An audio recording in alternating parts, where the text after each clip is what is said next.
good afternoon, depending on the time views you are actually joining us at our roundtable. The theme for today is ransomware. Should you or shouldn't you pay the ransom? We have here several participants in our panel, from Mr. Victor Gamra, the CEO of Fortify Data, is going to talk about a bit, throwing in his opinion, of course. We hope to get yours as well. Is more into the likes of preventing cyber risk and cyber risk protection. So he has his company developed a platform for cyber risk management and to prevent cyber risks. Jochen Link from Germany as well, on the upper side corner. He's a consultant for major critical infrastructures in Germany. He's also an expert in building processes and also building trust in hardware and software for those critical infrastructure companies. He joins us from SonarLock. He's helping as well to implement ISO 62443 and Industry 4.0. Good afternoon, Jochen. Welcome. Welcome.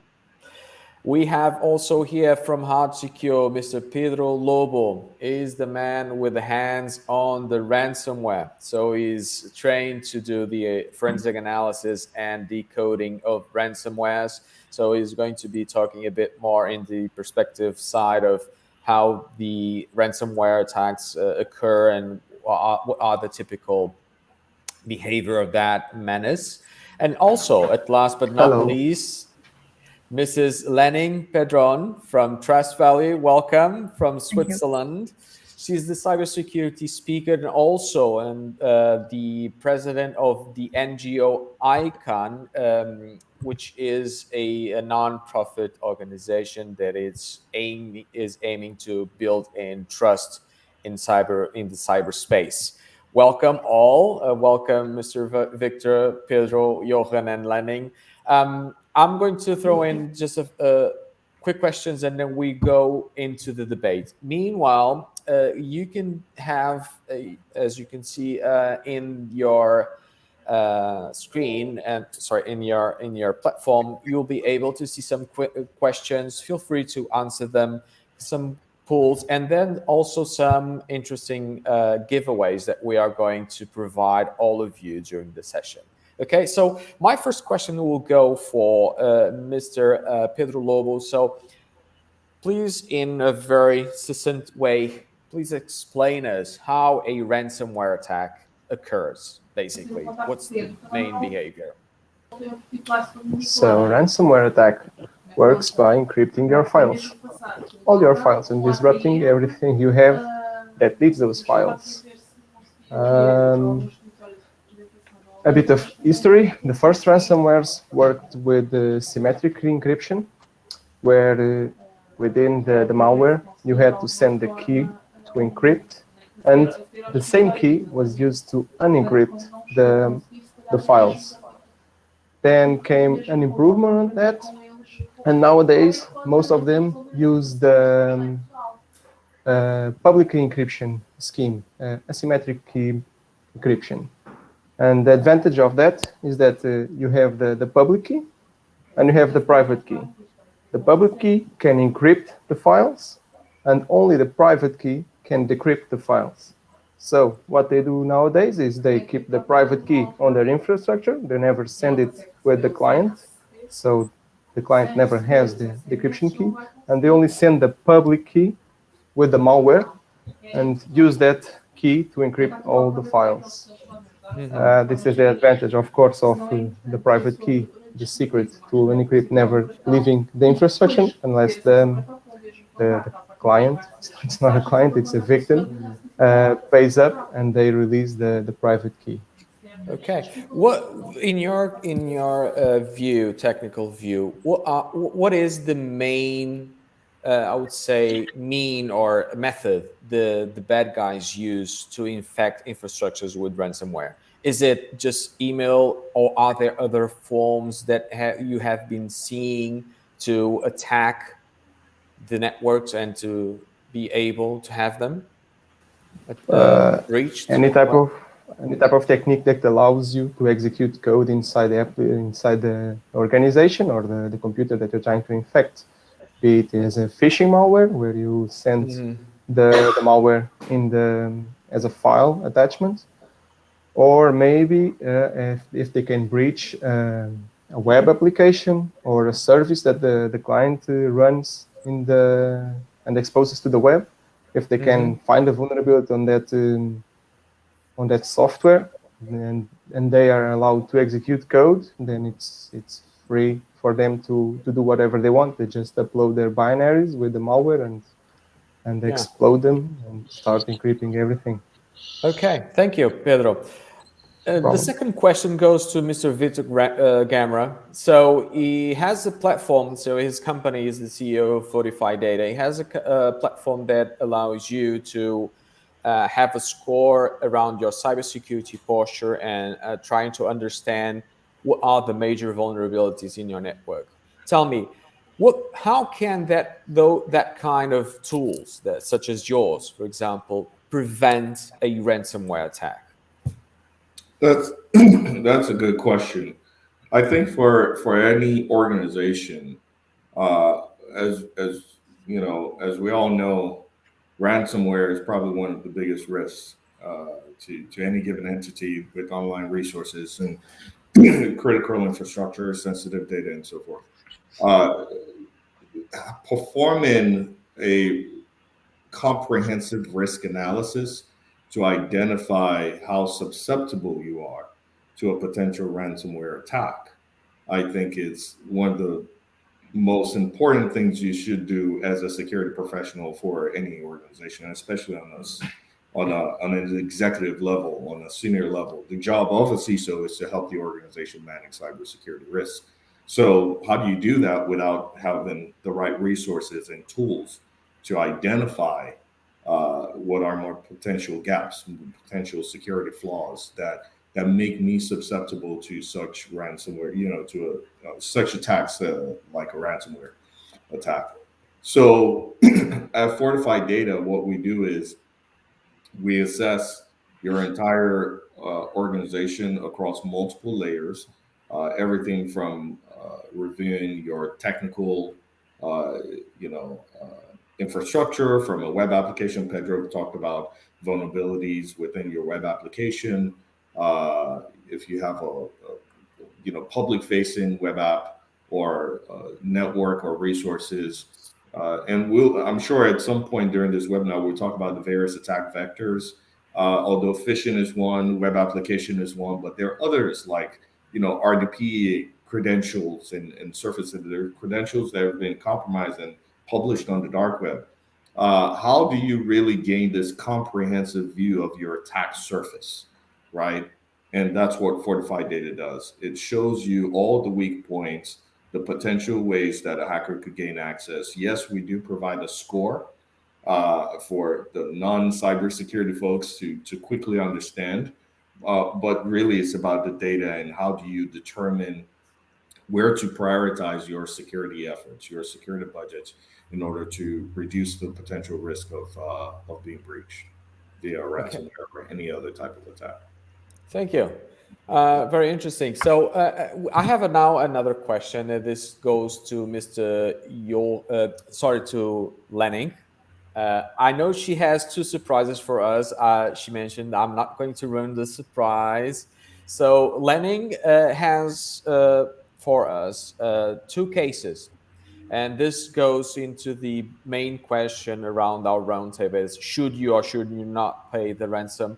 She's going to explain a bit two cases where a breach entity, right, paid and another one did not pay, then what happened? And this goes very interesting. Please, Lennig, can you share with us the examples? Yes, thank you very much for the question.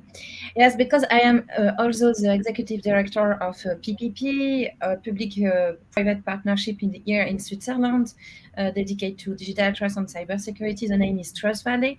And in this Trust Valley, what we have seen in the last month, it's some more small organization targeted by ransomware, as some SMEs or foundation or small business.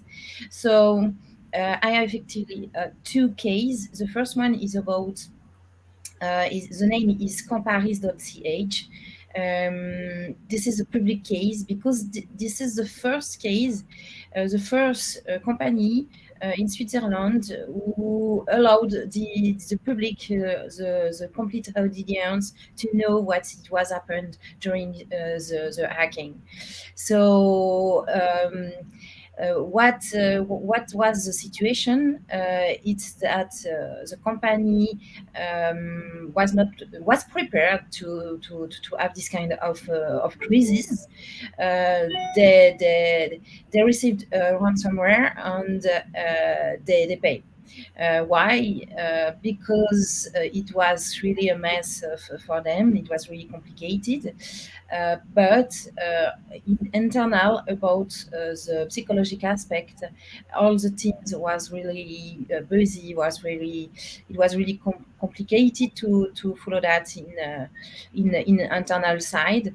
So they work with the police in Zurich, and the cyber criminal asked the ransom in Monero. So just to let you know that have an account in Monero is not so simple. So it's not like a Bitcoin or Ethereum account, and they have to looking for that in another country because in Switzerland it's not possible. And after that, there is a lot of discussion with the cyber criminal during a short time, and after they put that on pressure about the data, Comparis was really it was completely new for them, and is that.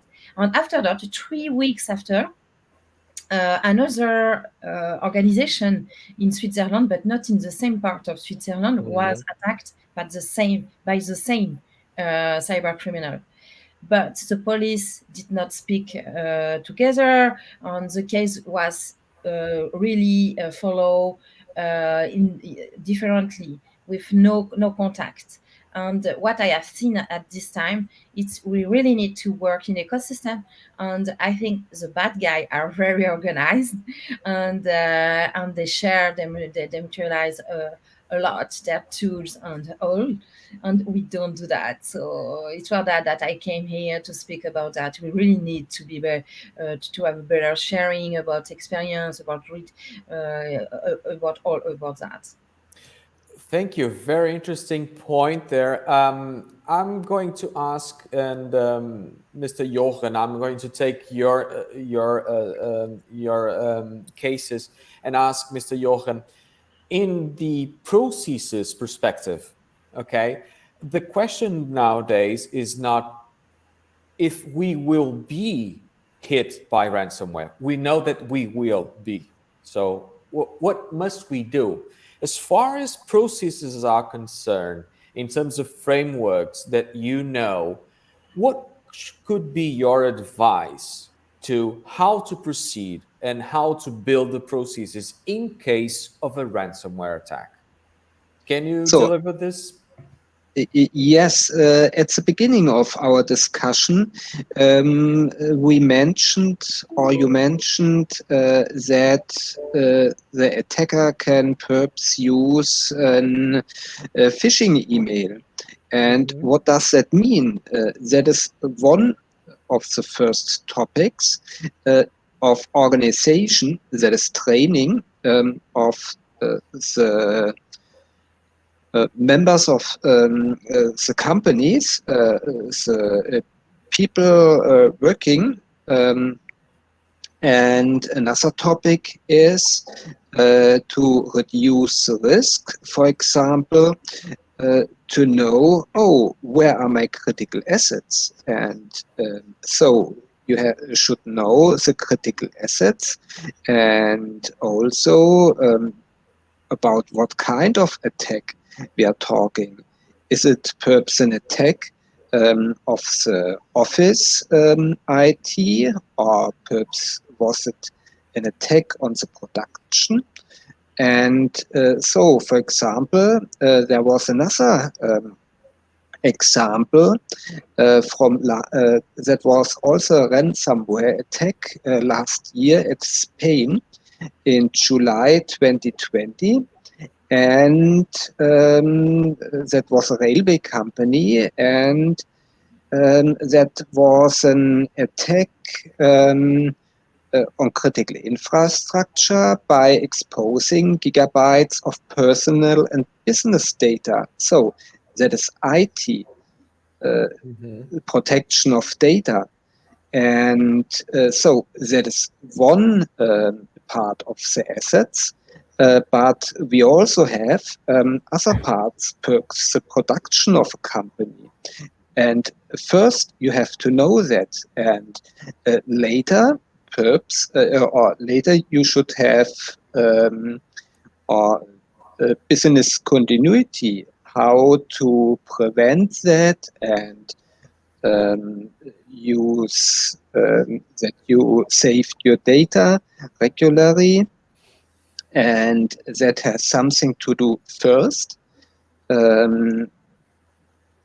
You should know or must know your company, what are the critical assets, and on the other side, you should have an emergency plan or business continuity management. It's very interesting. One thing that crosses my mind. So we have here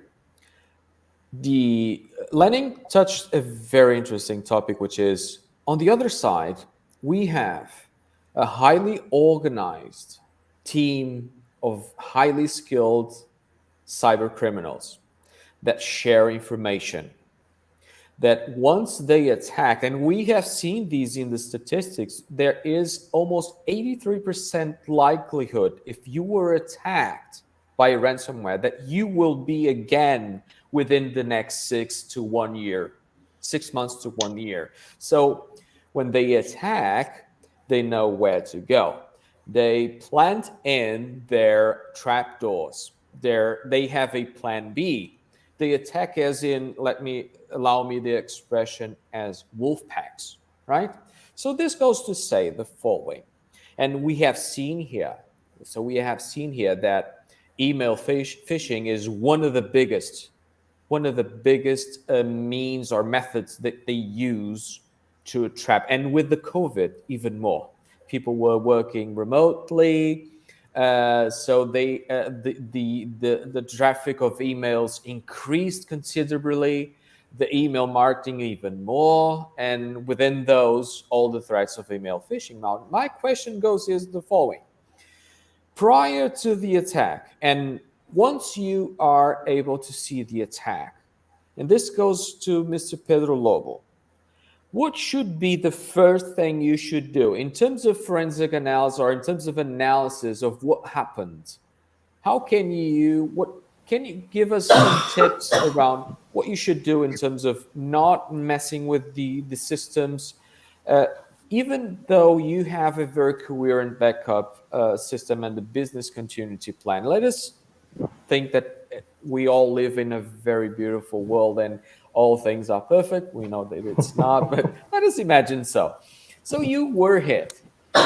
You had the business continuity plan ongoing, but you need to understand who hit you to understand how you can build in the strategy. And this afterwards goes to Mr. Victor Gamera. How can we use the cyber risk measurement platforms to understand the effectiveness of your tools? Another question goes to Lennig as well.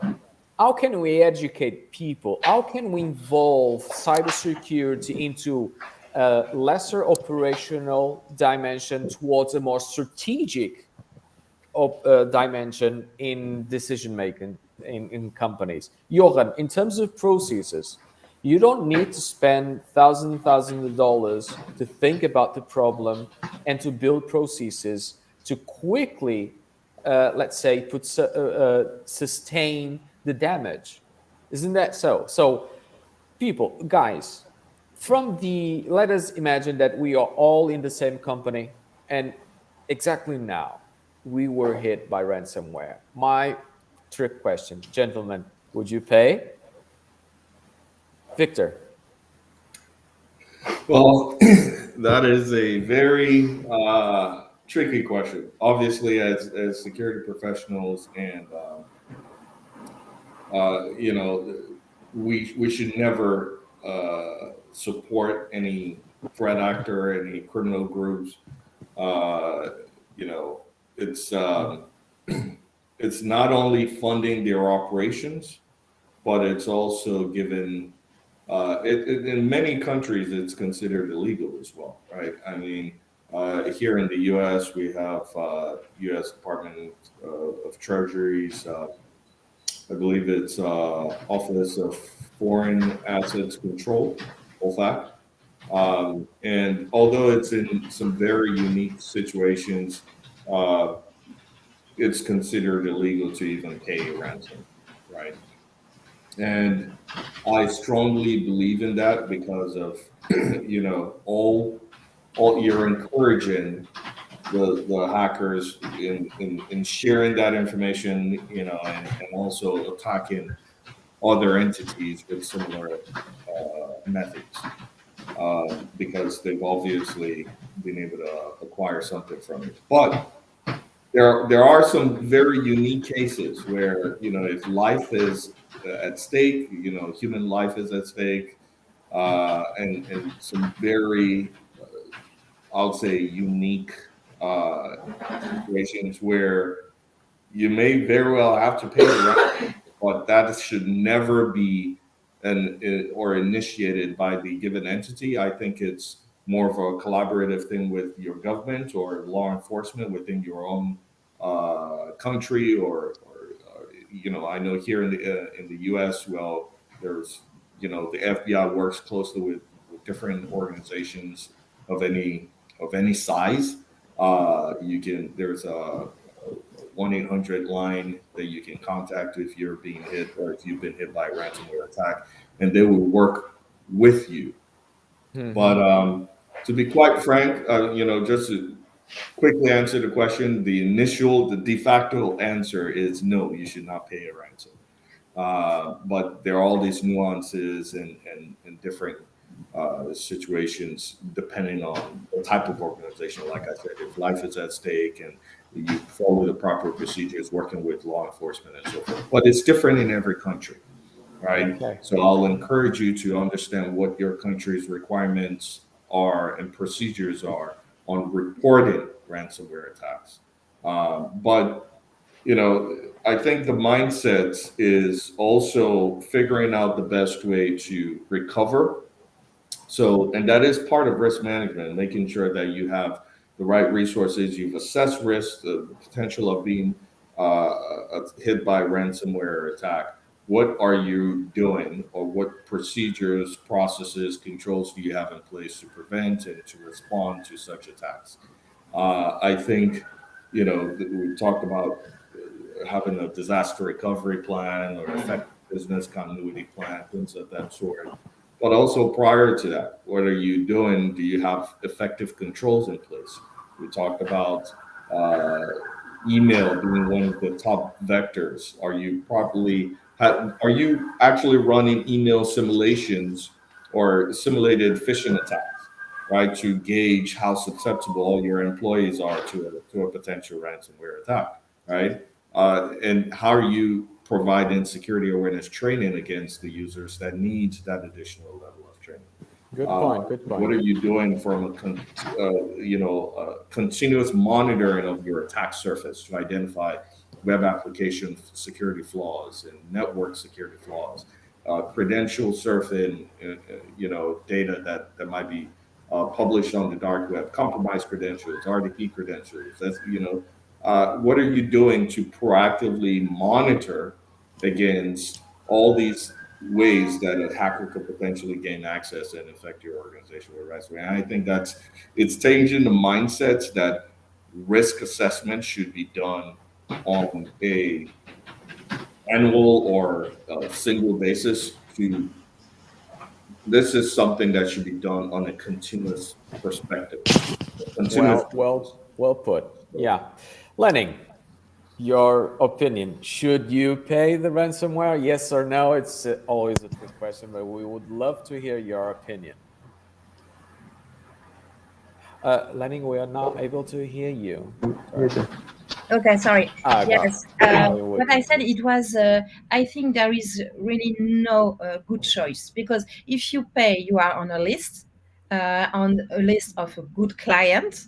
So as you said, you will be the next one in 6 months or 1 year, and the cyber criminal will sell your contact like that. And if you don't pay, all your data will be exposed. And it was really a huge example, a really bad example here for a small in Switzerland, for a small town named Roll.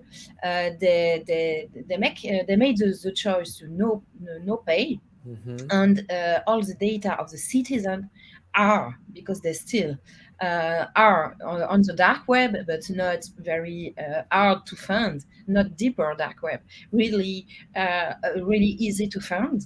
And what it's happening is here, it's what the journalist take contact was in touch with the cyber criminal and asked them what is going on, and put them on light, and it was really unbelievable situation. So I think there is no good choice and no good answer to that. We really need to take the best decision at the right time. And what I have seen about managing crises, it's very important to have response team very quick at the beginning of the crisis with external people, because it's really too emotive for the internal people. It's really important to don't minimize the psychological aspect of that, because technical guys on the other are really not trained about that.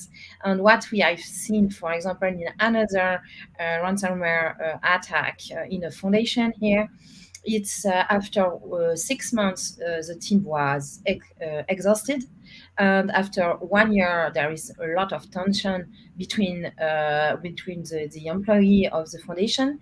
And now 1 year and a half after, they don't recover a classic mode. They are really in degraded mode at this time. And just another point about that I've seen, for example, in France, they applied something a little bit different, and they use at this time the special forces of the army. So this is the GIGN, and when there is this kind of negotiation ongoing, they really help the organization, public or private, to go to the next level with cyber criminal. I think it's like that now. Very interesting point. Pedro, us here in Hardsecure, we collaborate, as you know, with entities such as NATO and other forces in forensic analysis. You are a highly skilled and experienced pen tester. We also, in incident response, we have that capability to help companies to react as quick as possible. Tell me something which is very interesting. How far should and what should be the first thing after you know that you were hit by a ransomware? As far as, should you call in immediately, or in the same time that there is an incident response team reacting to it, should you immediately search for forensic analysis services that can help you understand how it happens, and if there are the so-called trapdoors? Finding them would make you not to pay the ransomware, or would you still pay the ransomware? What's your opinion? Well, it depends. Just as Lennig said, it depends. I don't think there's a right answer because it depends mainly on the size of the organization, if they have the budget to call someone or not, if they have a dedicated team with the technical knowledge to know what's going on and find any additional breaches or backdoors that were left. It's not an easy answer because nowadays, if you have everything digitally, if you're saving every file or every financial file, company file, suppliers files, and if you have them all being backed up digitally, and all of that information gets ransomed and you don't have any backups of that data, then what's going to happen to your enterprise? I'm talking about, of course, a small enterprise, right, where the budget is not huge. But even if it's a big enterprise and doesn't have a correct backup, or if their backups are incorrectly configured and get encrypted also, what's a company going to do? I think the only thing they can do is gamble, because it's not a certainty that it will work or they will give you the key back. And or pay the the data ransomware. being intact, or the data being intact. Or the data being intact, exactly. The software can be badly developed and damaged. not decrypted correctly, of course.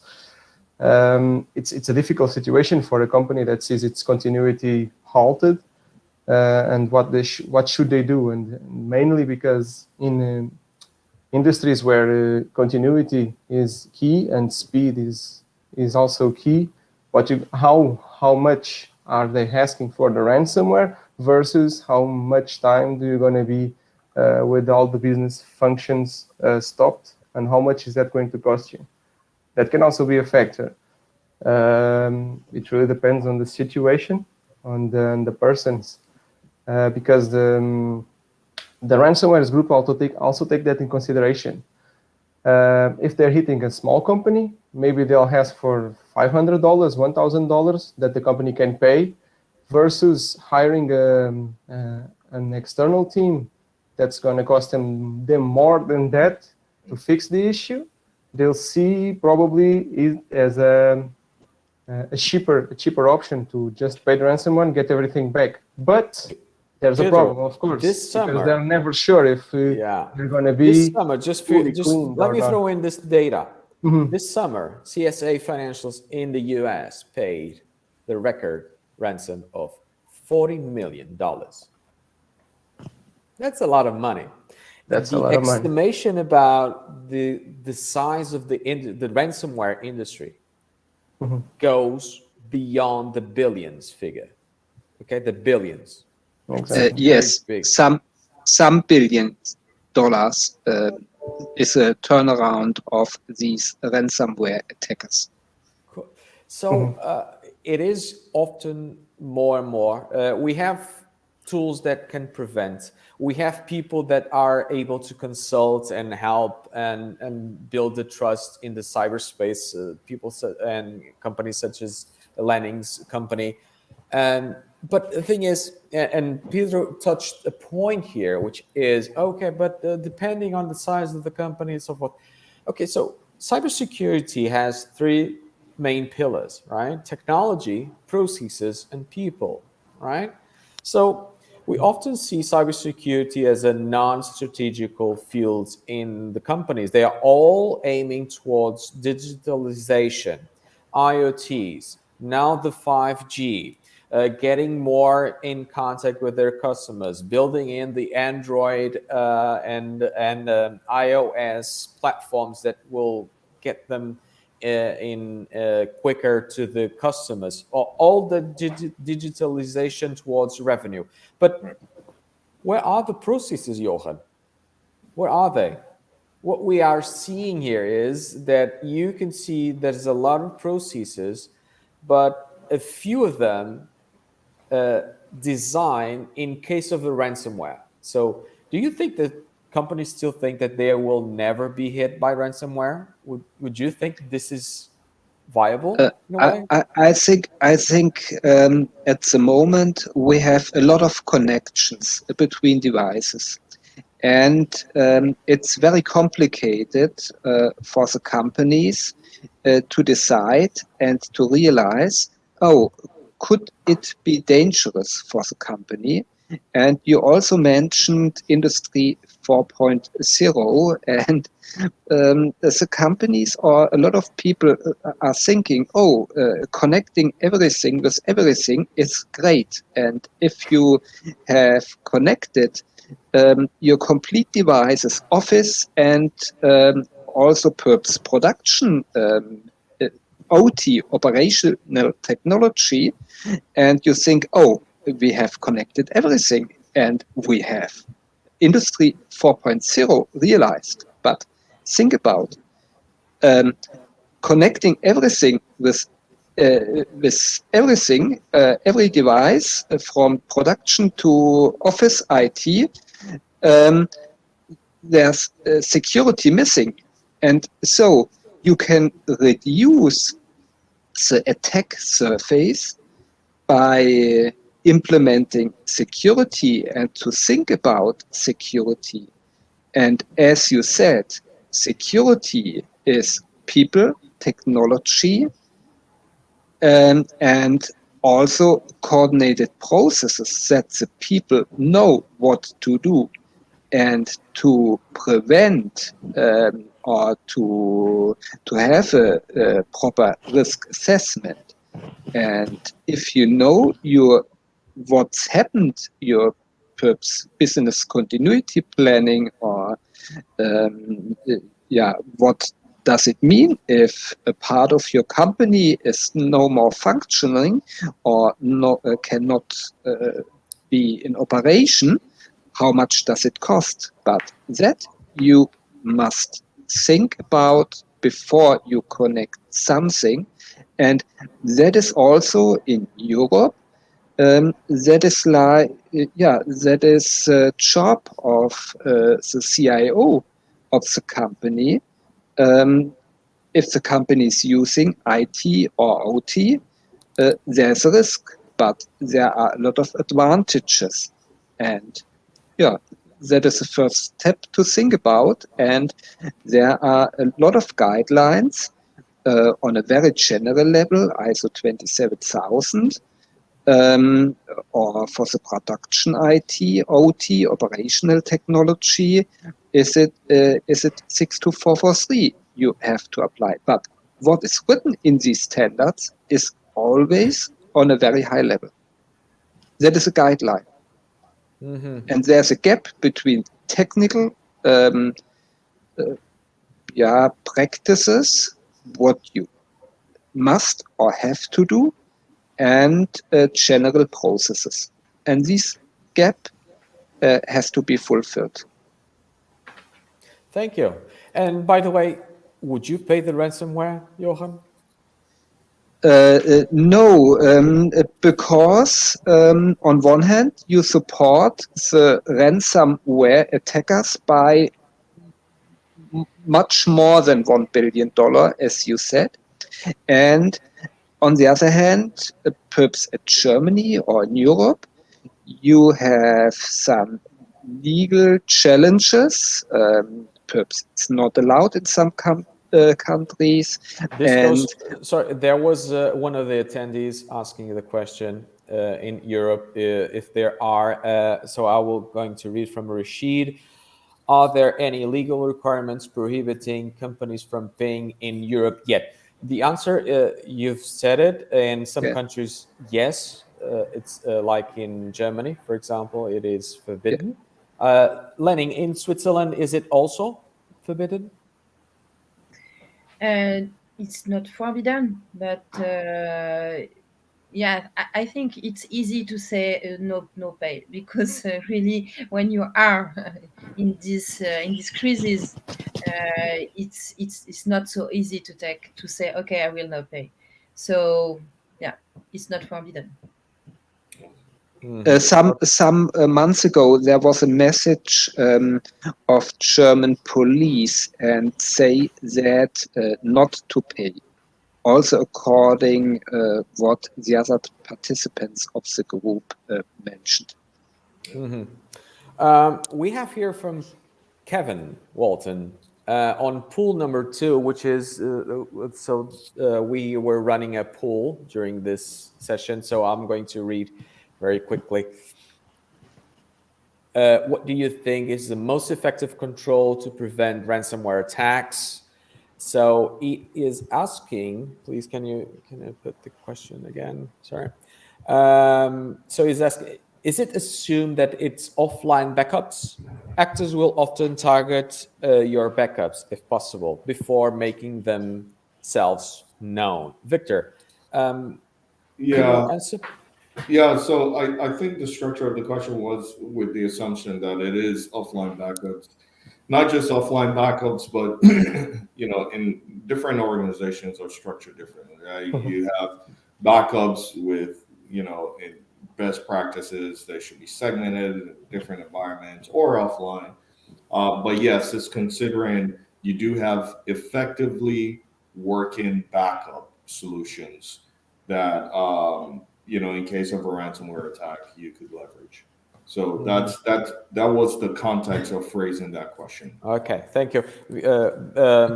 There was a very high participation on that poll, and there was this question, so we needed to answer that one. So, let me just state something regarding that question. That I was going critical to ask your backups opinion about the question, though. Are not preventive controls. Okay, they not prevent the ransomware. They just allow you to recover from it. Yeah. So it's a tricky question. I don't know if you're trying for the tricky one or it just slipped. Yeah, it's a tricky question. Let's leave it. Yeah, but I also voted for the critical data backups because, in my opinion, that's the only way you're going to get back all the data. It's from backups. If you got a ransomware, let us emphasize the following. Okay, just the sheer fact that you have backups. Okay, for as much as coherent they can be, is not going to get you away from dire straits. So there's a lot of other things, like Johan said, in terms of processes. Lennig said as well, in terms of getting or obtaining as much information as we can to make ourselves more resilient and act together, adding more people into the process of decision making. Do you have this? Can you give us so we have probably here a lot of people that are on the technical side, and in my experience, one of the major challenges, Lennig, is for technical people to translate cybersecurity into non-technical guys that are the only thing they are thinking about is, okay, I'm going to digitalize all of my company to get the extra revenue. How can we explain them that they need to take those decisions with a very, I would say, sustained information from cybersecurity? Because these days, business is data, period. You are your data, okay? The revenue comes later on, basically. So what is your advice? So for us to, try to explain this to non-technical people, to the board members, what would be your advice, Lennig? I think we could make a parallel between the physical world. For example, when you are attacked in your house or in the street or something like that, and or when you have a car crash, and this is the same. So for board member, they have to understand that it's not a technical only technical issue, and it's really important to have a plan, to have discussed that before, because all situations are different, and board members have to understand that they are responsible of that. So it's not only the IT guy or like that. They have a responsibility. And what we created in Switzerland, it's some board training about that. And I think it's really important to have a transversal process with this management crisis. Thank you. Well, for sake of time, unfortunately, we could spend an extra 45 minutes chatting with you all. And so we have to finish our broadcast for today. Well, thank you once again for your presence here, Victor, Johan, Pedro, and Lennig. Pedron, thank you very much. This hopefully is the first of many other roundtables that we will promote, and hopefully all of you can attend and share your opinion. And why not start building our own wolf pack of the good guys, the good side of the force? We will be the first Jedis. Okay. Thank you very much for attending today's session. There are some giveaways that we have been pulling during the session. Feel free to download them and to share. And if you have any additional questions, you can send us email or directly to one of the participants, and they will gladly answer all of your questions and all the things. Thank you very much. Good morning, good afternoon, depending on the time of use you are at, and have a nice day. Thank you. Thank you. Thank you Thank you also. Bye-bye. Thank you. Cheers. Bye-bye. Bye-bye. Have a nice afternoon. You too.